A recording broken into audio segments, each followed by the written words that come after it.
In the desert of Nevada, surrounded by mountains, lies an extremely secret location.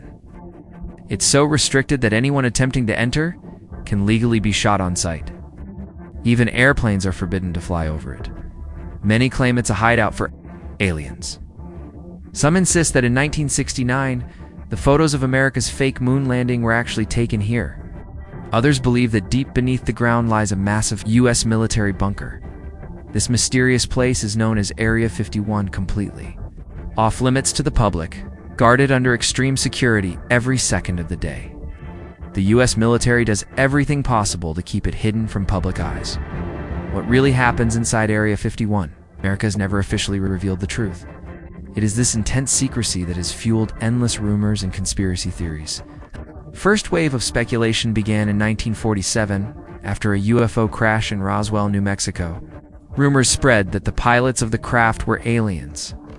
Some claimed that strange, human-like creatures, possibly the result of secret experiments, were recovered from the wreckage in 1989.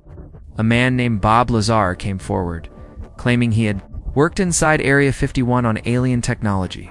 The U.S. moon landing itself remains a point of controversy. Some believe the mission was staged to prove American dominance over the Soviet Union during the Cold War.